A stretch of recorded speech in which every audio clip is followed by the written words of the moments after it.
Wringer, Day 2, Chapter 6. What happened to your arm? Palmer's mother was lifting his shirt sleeve and asking him a question he did not want to answer. I said, "What happened?" "The treatment," said his father, coming into the room. He mussed Palmer's hair. "Right, big guy?" Palmer nodded. Even nodding seemed to hurt his arm. "Right." His father inspected the spot. He whistled softly. He nodded gravely. "9 hard ones, huh?" "Right." Palmer stood a little taller. He felt as if his father had just pinned a medal on him. But his mother's voice was strained. "What are you talking about? What treatment?" His dad spoke for him. "It's been a tradition for years around here. On your birthday, you get knuckled once for each year old you are. It happened to me plenty." She sneered. "That doesn't mean it has to happen to him." She lifted his sleeve again. "Look at that. Look." "It's a bruise," said his father calmly. "It goes away. He's okay. Right, big guy?" Was he okay? His arm wasn't okay. It was killing him. But what about the rest of him? "Give him an extra," Beans and Muddle had shrieked. "He's crying." But Farquhar had said no. It was just eye tears. Everybody gets them. And he had carefully, daintily, really pulled Palmer's shirt sleeve down over the wound and said, "Happy birthday, kid," and walked off. And in that moment, Palmer loved Farquhar. "Was he okay?" "Sure," he said, and he gave a little chuckle just to prove it. "Well," said his mother, aiming her voice somewhere beyond the room, "I'm not okay. He had those hoodlums here for this party." "Beans," said his father. Palmer gladly answered, "Yeah, Beans was here, and Mutto and Henry." His father wagged his head. "He's a pip, that Beans." "Hoodlums," his mother went on. "And they don't even like Palmer that much. They never pay any attention to him. They never play with him." "They do now," Palmer protested. "They were just waiting till I was 9. His mother ignored him. "He invites them, but little Dorothy Gruzik, he doesn't even invite." She bore down on him. "Why not Dorothy? She's a girl." "She's your neighbor. She's one of your best friends." Palmer laughed out loud. Sometimes his mother tried to make something come true, simply by saying it. "She's not," he told her bluntly. "If she didn't live across the street, I'd probably never see her. She invites you to her parties." Palmer was fed up. Why did his mother have to go on the warpath just when everything was so great in his life? He blurted, "She has a fish face." His father laughed. His mother's eyes went wide, then abruptly changed topics. "And the nickname," she said to his father. "You should hear the nickname they gave him for his 9th birthday, the Hoodlums." She tapped Palmer on the shoulder. "Tell him." "Snots," said Palmer. It was already beginning to feel like his. "Snots," his dad echoed. "Now, what kind of name is that?" said his mother. "Where did that come from?" Palmer shrugged. In truth, he had no idea. Beans gave out the names. His own obviously came from his appetite for cold-baked beans out of a can, any time, day or night. Mutto? A mystery. There was no dog in Muddle's life that Palmer knew of. And Henry, that sounded more like a real name than a nickname, but Palmer couldn't imagine Beans letting someone's real name stand, so Henry must be someone else, too. Seeing that no answer was coming from Palmer, his mother gave up and walked off, muttering, "Doesn't have the good sense he was born with." "Well, Snots," said his father, "sorry I didn't make it to the big party. Here's a present if you think you can stand another one." He reached into the dining room hutch and pulled out a gift-wrap package.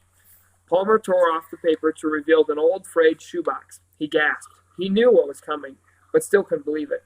He lifted the lid. "Your soldiers." "Yours now," said his father. They were 27 toy soldiers. They were made of lead, which in many places showed through the olive green paint. They were 2 inches tall, and they were very old. The helmets were shallow, like soup bowls. They had first been played with by Palmer's great-grandfather, then by his grandfather, then his father. Palmer had played with them many times, but only with his dad's permission. He had always thought of them as the most valuable things in the house. His dad kept them in the shoebox behind a suitcase in the back of the closet. "That is," his father added, "if you promise to take care of them and pass them on to your own son some day." Palmer could only nod in wonderment. "I can keep them in my room?" "Sure can." That night in his room, Palmer debated where to hide the 27 toy soldiers. He chose the high shelf of his closet, which he could not reach without standing on his chair.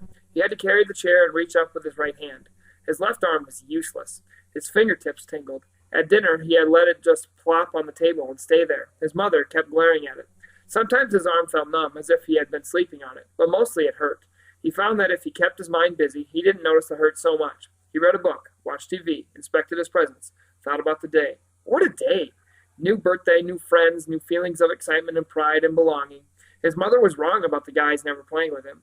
He had had a lot to overcome, that was all. Being the youngest, the shortest, and his unusual first name. He took lots of teasing there, but that was all over now.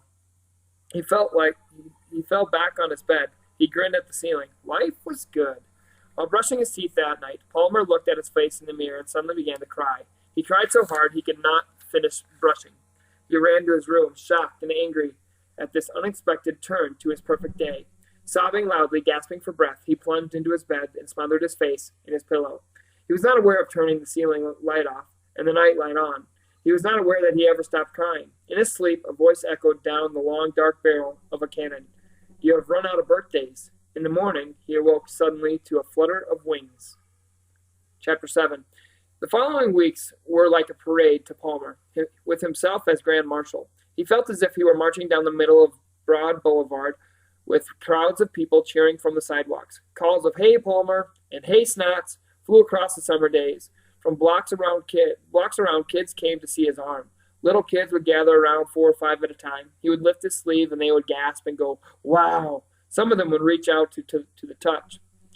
The squeamish ones would pull back their hands as if from a hot stove, and they would shudder and squeak. Big kids did not touch. They simply looked and nodded in grim respect, remembering their own treatment, and Palmer's heart would swell. Within 3 days, he could lift his left hand to his nose. At the end of the week, he could reach above his head. He was almost sorry he was healing.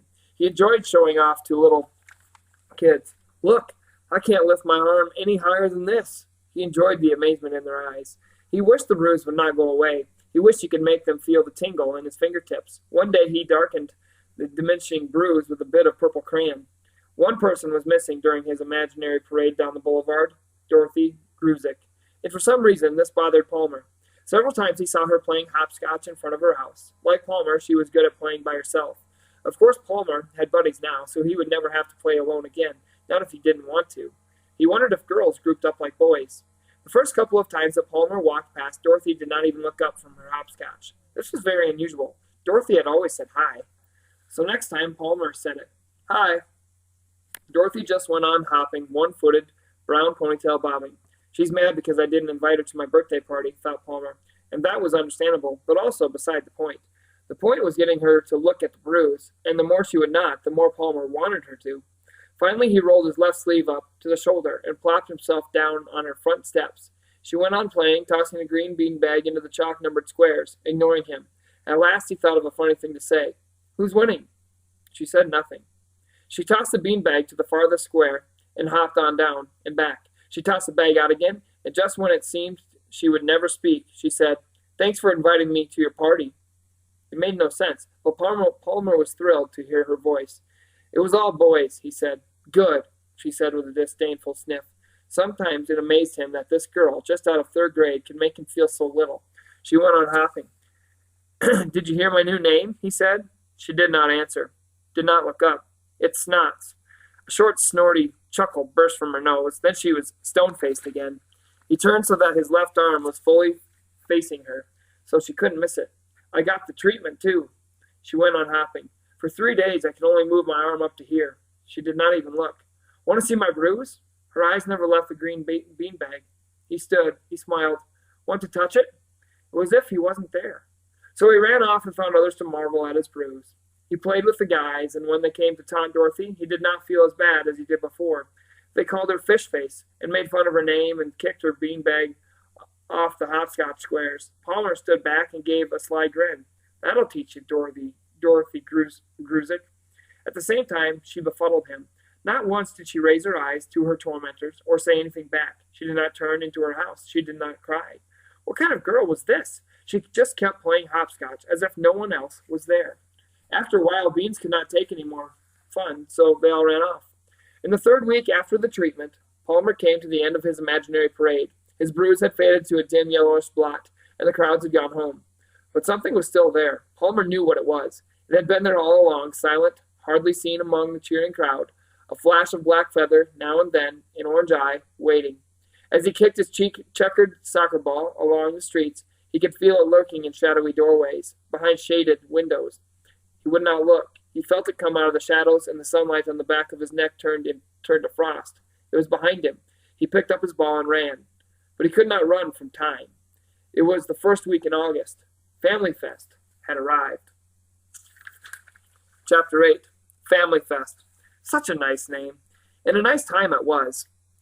A week of talent contests and softball games and races and a tilt-a-whirl and a bumper cars and music and barbecue and cotton candy and shooting pigeons. If only Family Fest would stop on Friday, Palmer had often wished, but it did not. It began on Monday and ended on Saturday. And that Saturday, the first Saturday in August, 1 month after his birthday, was the worst day of the year. During the night before, trucks could be heard rumbling through the streets carrying wooden crates from the old railroad station to the soccer field. The crates held pigeons, 5,000 of them. Except on that day, Palmer had never seen a pigeon in his town.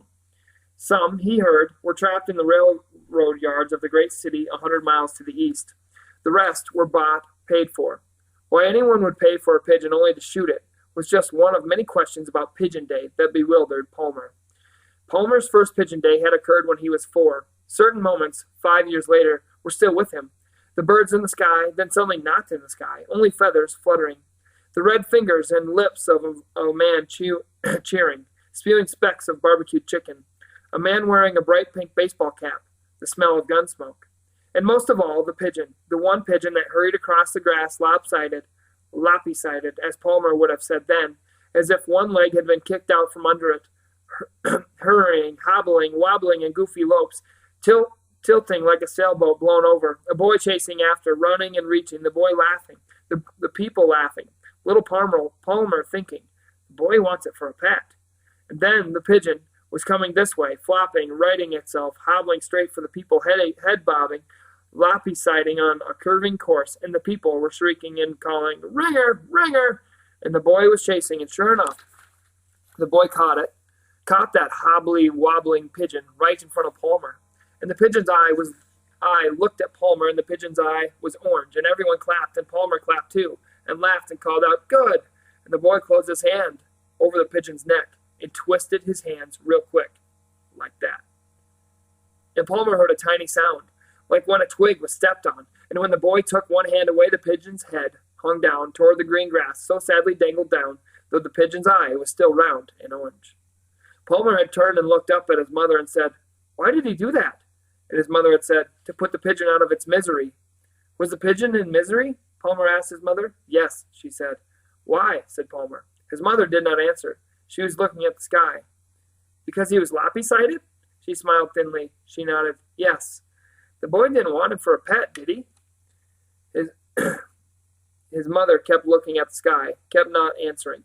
Palmer began to notice a gray, sour smell in the air. Suddenly his mother grabbed his hand and pulled him away. As they squeezed through the crowd, the happy faces of the people and the cheers and laughter and the fingers red from barbecue sauce gave Palmer the feeling that he was leaving a party. The boy, Palmer later learned, was called a Wringer. It was his job to put the wounded pigeons out of their misery.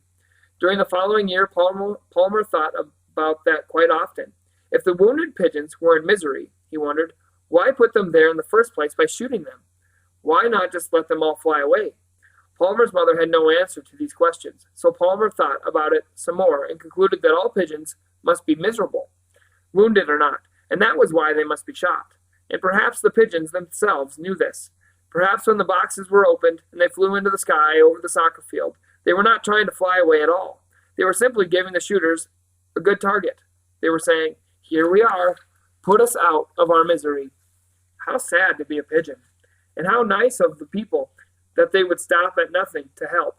They would shoot and ring, and Palmer imagined punch and hand grenade and bayonet if they had to. Anything to end the poor bird's misery. And this, Palmer guessed, was why people were so happy.